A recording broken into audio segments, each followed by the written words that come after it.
The Middle East never sleeps, and these 24 hours have been absolutely insane. We might see an attack within 24 hours. We see multiple K-35R airplanes from the US Air Force. Massive protests erupted in Iran at the universities, and so much more. Let's dive in. He's a former CIA officer. He claims that an attack on Iran will happen between 24 and 48 hours. Let's listen what you have to say. I have a friend, former CIA officer, who was at the White House this morning talking to his friends, and he says that a decision has been made to attack Iran on Monday or Tuesday. The president yesterday gave the Iranians 10 days to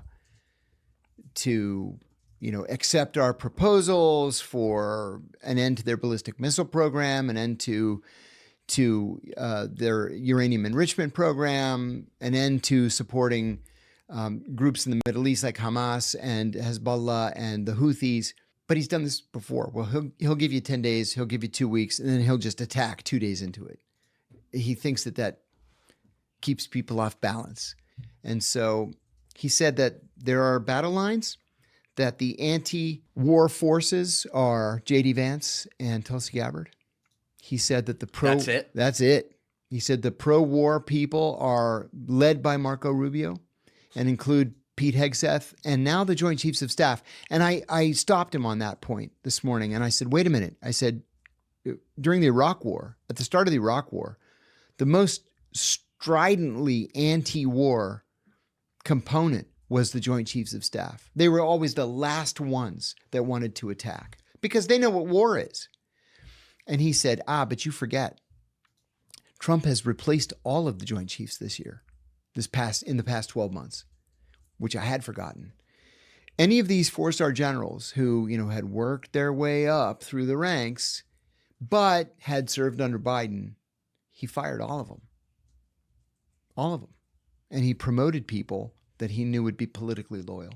This video was recorded on Friday, the 20th, at about 5:30 p.m. So we might see that the United States will attack Iran even today. But, as someone else mentioned, down below. For that, we will just scroll a little bit down so we can see his message better. He said that is second-hand. Trump himself gave ultimatum of 10 to 15 days. So we will see when an attack will happen. What we see here are uprising of students of the universities in Iran. They're chanting slogans, anti-government slogans. This is not the only video we got within the 24 hours.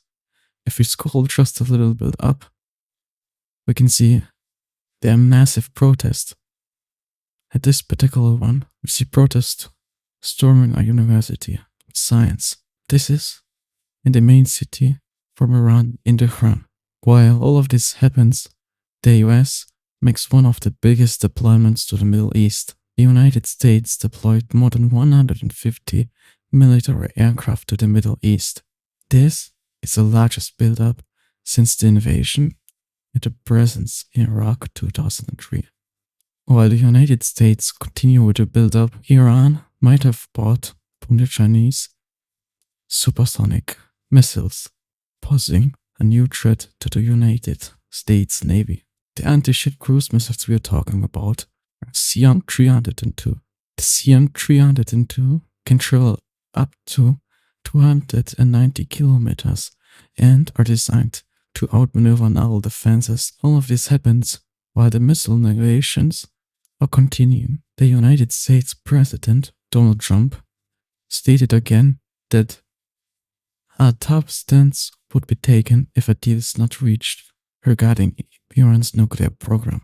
Iran was military weakened before at a 12 days war fought with Israel.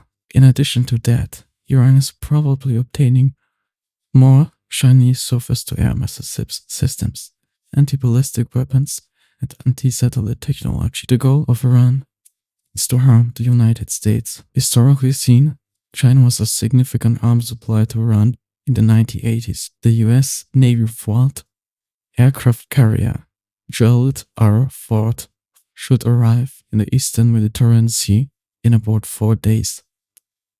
Since it was posted at February the 18th, the aircraft carrier should be there by now, ready for an attack.